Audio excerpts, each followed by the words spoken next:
If you're like most people and your attic, basement, or even garage looks like a dark, dingy nightmare, and you're looking for a quick way to add a lot of light for not a lot of money, you are in the exact right place. I'll show you how I transformed this basement for less than 150 bucks in less than 2 hours.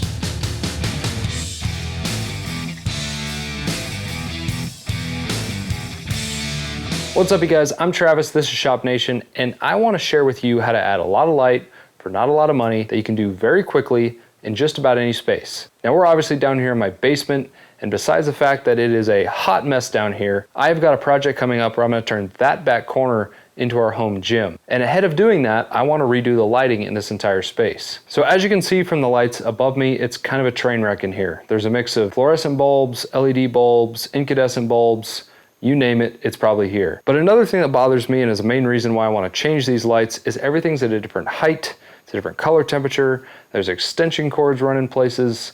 I want to get rid of all that. Now for this project, I'm going to use a familiar product, which is the Barrina 4-foot LED strips. I put these up in my workshop back in Texas several years ago, and I absolutely loved them. And I've heard a ton of good feedback from a lot of people who did the same. So I thought those would be a really good application in this space because, again, I want to maintain the height of the ceiling. Hopefully in this video I can convey how easy and approachable this is so that if you want to do it, you feel confident in doing that. If you're interested in the lights or any products I'm using, they will be linked down below, and I'll try and link multiple different configurations so you can pick and choose what you like. All right, let's go.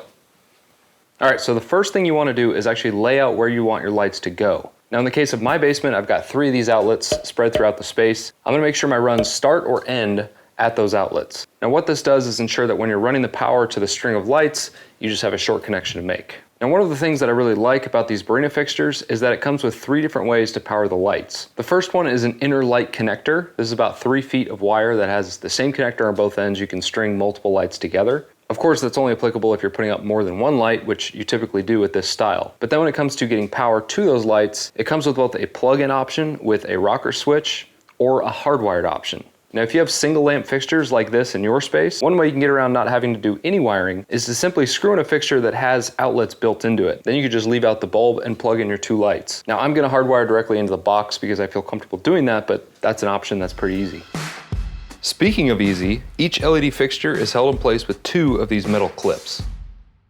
They snap onto the back anywhere along the length, so you really don't have to be exact on where you're mounting them. Now when you're laying these out, you just have to keep in mind that they're daisy chained end to end. So it helps to work from your first light, which is close to your power source, and go from there.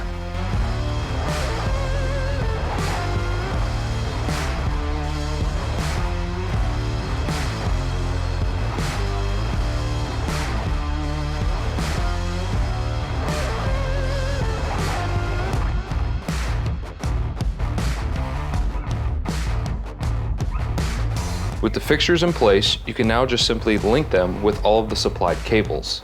It's plug and play, and you've got about 3 feet of cable to work with.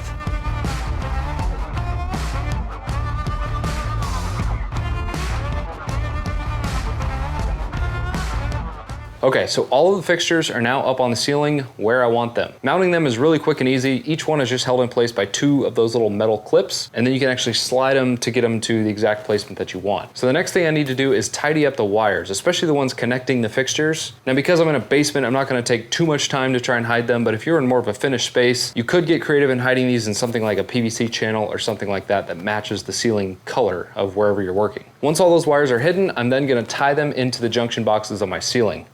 Let's stop and thank the sponsor of today's video, and that is Skillshare. Skillshare is an online learning community with thousands of classes ranging from photography to illustration, doodling, interpretive dance. I don't know, chances are if you've thought about it, it's probably on there. I recently took a class on how to improve the audio of my videos, which hopefully is being conveyed in this one, and it was a huge help. I was able to start and stop whenever I had time, and I ended up learning a lot. There are 2 really good features of Skillshare that I love. The first is that you can start and stop classes whenever you want. So if my 1.5-year-old runs in the room, I can hit pause and come back later. The second is that there are no ads, so you don't have to listen to something like this. This is honestly one of those tools that I've used quite a few times over the last several months. And for less than 10 bucks a month for their annual premium membership, it's cheaper than Netflix. But I can do you one better. The first 1,000 people to sign up in the link below are gonna get a free trial of Skillshare's premium membership. So you can try it out and see if you like it. Thank you, Skillshare, for sponsoring the video, and let's get back downstairs.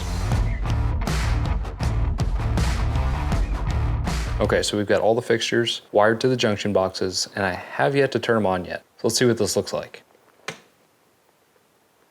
Ooh! So obviously a giant improvement of what I had. So the only thing really left at this point is to take down the old fixtures and clean this place up.